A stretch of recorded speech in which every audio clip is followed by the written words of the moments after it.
사랑의 하나님 감사합니다. 이제 우리가 디도스를 시작을 합니다. 신약의 아버지 디도스를 읽을 때 우리가 또 깨닫는 바가 다르게 도와주시고 또 그래서 우리 삶에 또 새로운 아버지 가르침으로 또 한 걸음씩 믿음 가운데 진보할 수 있도록 성령께서 직접 말씀해 주옵소서. 예수님 이름으로 기도합니다. 오늘은 10월 28일 디도서 둘째 날입니다. 주일이 어제가 주일이었으니까요. 주일에 우리가 디도서 말씀을 나눴습니다. 여러분 꼭 주일 영상을 설교 영상을 참조하시기를 부탁을 드립니다. 영어와 한국어로 했기 때문에 그 시간이 그렇게 길지 않습니다. 한국어 부분이나 영어 부분은 약 한 15분이 되지 않을 것입니다. 그러므로 묵상의 분량과 거진 비슷합니다.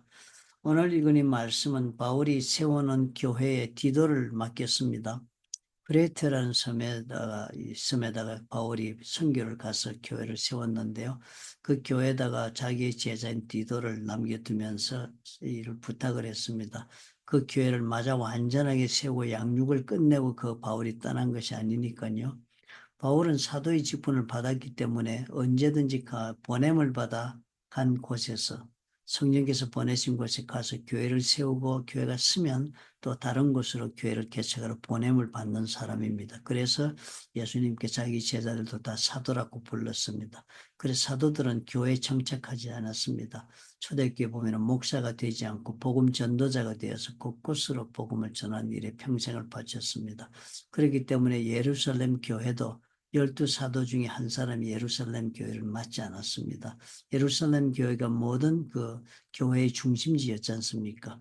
그랬는데 그 예루살렘 교회는요, 제임스, 야고보, 예수님의 젖동생인 야고보가 예수님 보낸 사도는 아니죠. 예수님 믿고 회심하여서 예수를 믿은 예수님의 동생이 예루살렘 교회 담임 목사가 되고 총회장이 돼가지고 온 모든 중요한 일을 결정하는 중심적인 역할을 했습니다. 그리고 사도들은 다 다니면서 복음을 전했습니다. 복음을 전하는 방법도 제일 먼저는 어느 곳에 가든지 회당에 가서 사울이 복음을 전합니다. 유대인들이니까요. 유대인들에게 예수께서 우리가 기다리던 메시아라는 것을 증거합니다. 그러면 그 많은 사람들이 말씀을 듣고 믿었습니다. 그렇게 믿는데 그 가운데 유대교에서 예수를 그렇게 믿지 않는 사람들, 바울의 말을 듣고도 자신의 그 회당의 권력이나 혹은 또 종교적인 이해관계 때문에 반대하는 사람들 때문에 회당에서 쫓겨나는 경우가 많았습니다. 그렇게 쫓겨나면 교회를 개척하고 그랬습니다. 그런데 그레데 섬에는 아마 그런 일은 없었던 것 같아요. 그 그레데 섬에 갔을 때는 교회를 그냥 개척하고 급히 떠나니까 디도를 세워두면서 내가 남겨둔 일인 장로를 세우고 교회를 튼튼히 하는 일을 네가 다 해라고 당부를 하고 떠났습니다.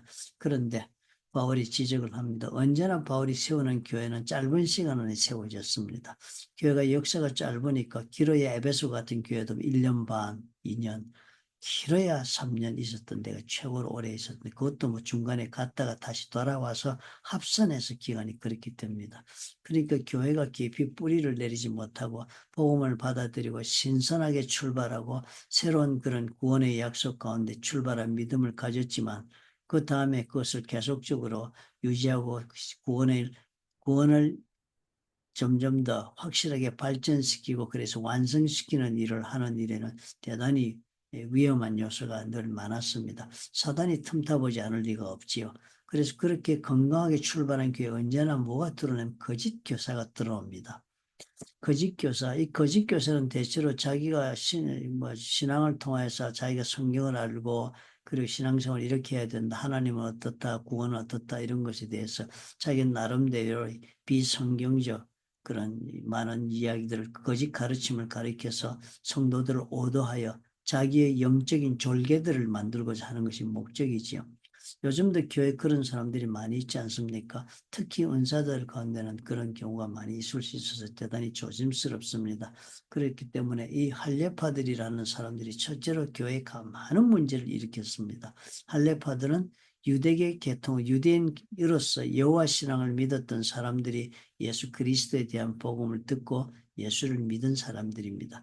그런데 한 가지 특징은 뭔가 하면 이 사람들은 구약의 전통을 따라 믿었으니까 모세의 율법을 믿고 그리고 또 예수를 믿게 된 사람들이니까 모세의 율법의 모든 요구 조건인 할례와 정결례와 그리고 또 이런 뭐 절기에 대한 모든 법을 다 준수해야 한다고 그렇게 믿는 믿음을 가지고 예수를 믿었으니까요. 자기들이 이때까지 은혜 받고 살아온 그것을 새롭게 예수 믿는 이방인들에게도 주장하는 그런 잘못된 그런 가르침을 교회에 들어와서 펼치기 시작을 합니다. 그리고서 그 사람들이 어디서 왔습니까? 예루살렘에서 왔잖아요. 그러니까 이방 교회들이 굉장히 주는 파급력, 영향력이 큽니다. 바울이 가르치고 갔으면 바울의 그 권위에 직접 도전하는 가르침을 하는 것입니다. 바울은 이방인들에게는 정말 이제는 예수 그리스도께서 안에 이 모든 안식일과 절기와 이 모든 것들이 주님이 이 땅에 오시고 십자가에 돌아가시고 부활함으로 다 그 뜻이 다 이루어졌기 때문에 더 이상 구약적 사항에 매일 것이 없고 자유한 신앙생활을 할 수 있도록 가르쳤는데요. 이 사람들은 할례를 받아야 한다. 정결례를 해야 한다. 모든 절기도 지켜야 한다. 또 그리고 모세의 전통에서 지켜온 대로 이것들을 지키라고 말합니다.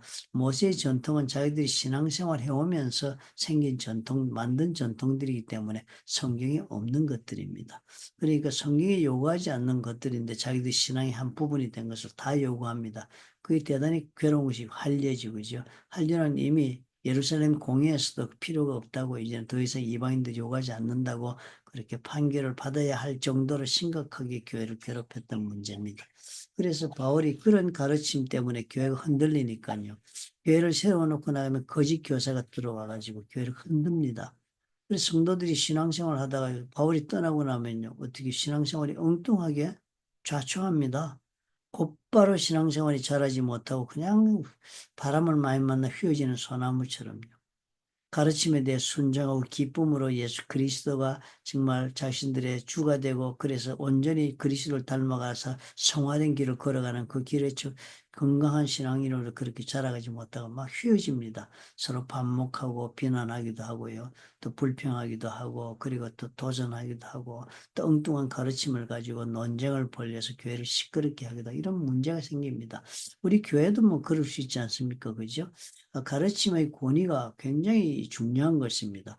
교회를 가르치는 그 담임 목사의 그 가르침의 그 권위에 순종해서 곧바로 믿음이 자라는 것이 하나님의 뜻인데도 불구하고 이런 일들이 생긴 것을 디도를 통해서 우리가 오늘 보는 것입니다.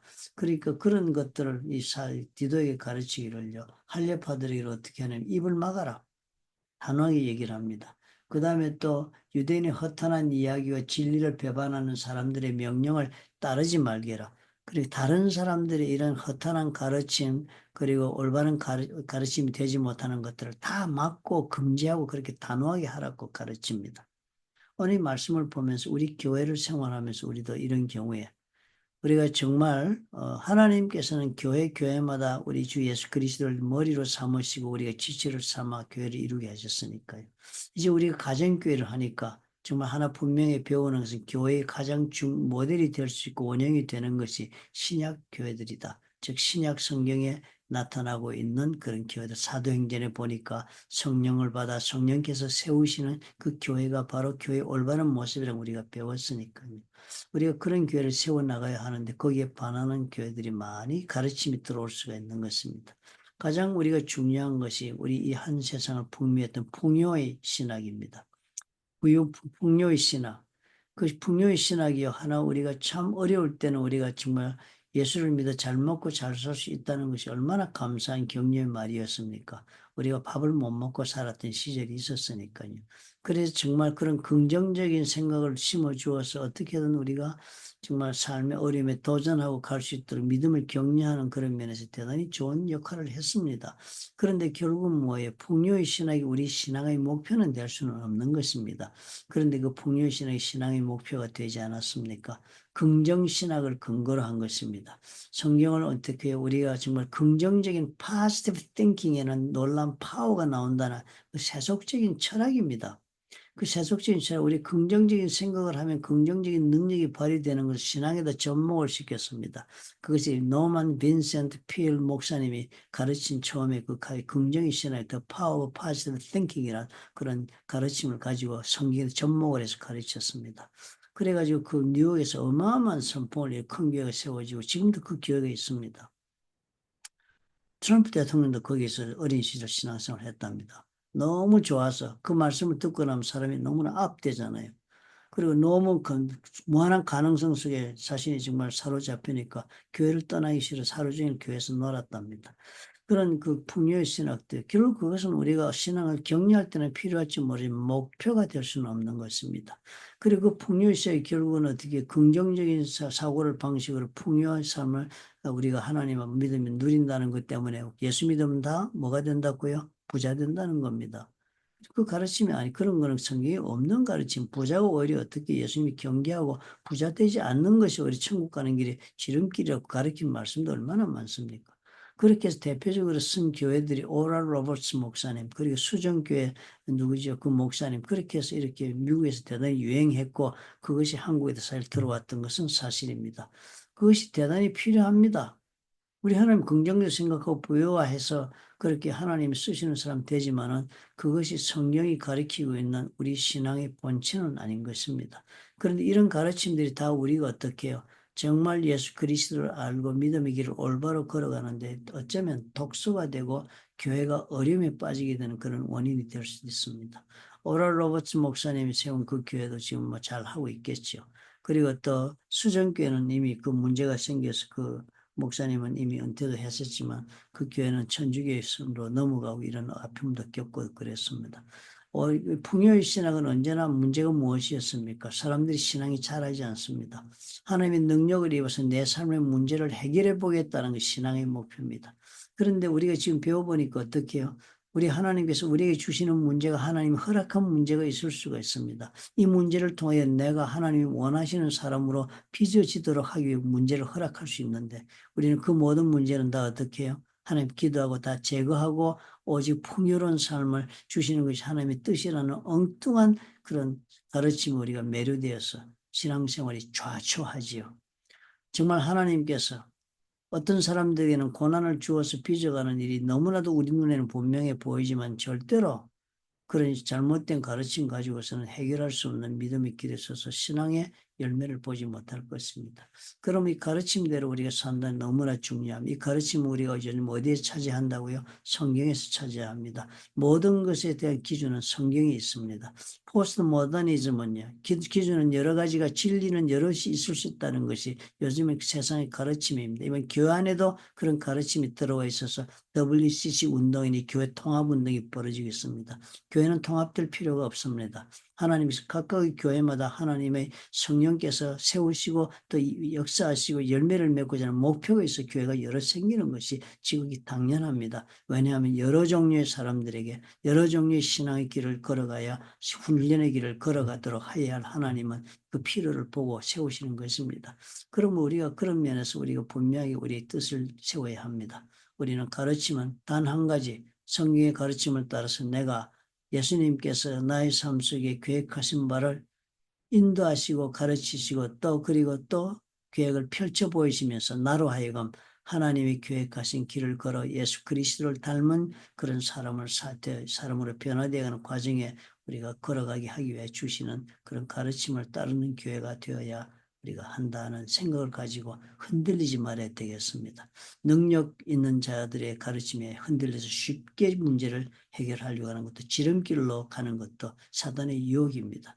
우리에게 주어진 문제는 불같은 시험이 온다 할지라도 꾸준히 내가 원하지 않는 길을 하나님이 걸으라 할지라도 인내하며 걷고 정말 내가 원하지 않는 그런 일을 하나님이 나에게 명하셔도 꾸준히 순종함으로 한번 응해보고 그렇게 믿음으로 우리가 도전해 나가는 삶을 끊임없이 계속할 수 있도록 교회가 가르치고 또 목장에서 격려하고 그래서 이 땅에 사는 가운데 하나님께서 함께 하시는 하나님의 나라를 경험하는 우리가 될 수 있어야 하겠습니다. 그러기 위해서는 어떻게 해요? 우리도 이런 활렵하나 그리고 또 무슨 다른 어떤 비성경적 가르침을 분별할 줄 아는 영적 분별력을 가질 수 있도록 우리가 목장에서 배우고 목사님과 배우고 그리고 성경을 우리가 매일 묵상하고 하는 일에 열심을 내야 하겠다 하는 생각이 듭니다. 우리가 노력한 만큼 우리 삶 가운데 성령의 열매는 맺힐 것입니다. 사랑이 많으시고 좋으신 아버지 하나님 감사합니다. 우리가 쉬운 길을 찾지 않을 수 있도록 도와주옵소서. 삶의 문제가 너무나 힘들고 어렵다 보니까 해답을 우리가 급히 원할 때도 있습니다. 그러나 하나님 우리에게 해답 없이 사는 세월을 요구하실 수도 있고 또 우리가 하나님께서는 어려운 길이 우리가 걸어갈 길이라고 우리에게 요구하실 수도 있다는 것을 우리가 기억하게 도와주옵소서. 이해할 수 없는 일을 하나님이 요구하시고 또 명하신다 할지라도 순종하면 아버지 참으로 우리가 이해하는 날도 올 것을 우리가 믿음으로 바라보고 걸어가는 우리가 성실한 성도의 길 그리고 꾸준한 믿음과 인내하는 그런 우직하게 믿음을 선택하는 우리 모두가 될 수 있도록 축복해 주옵소서. 예수님 이름으로 기도합니다. 아멘. 예, 신앙의 길도 우리가 지름길이 없으면 예수께서 우리가 금식하신 후에 사단의 시험을 받으면서 우리에게 보여주지 않으셨습니까? 오늘도 그런 마음 가지고 느긋하게 여유를 가지고 우리 인생을 하나님 앞에 경영합시다. 내 원하는 것이 달성되었다고 행복하지 않습니다. 하나님께서 계획하신 바가 이루어져야 행복하다. 그렇게 우리가 자신을 달래면서 오늘도 믿음의 길을 걸어보십시다.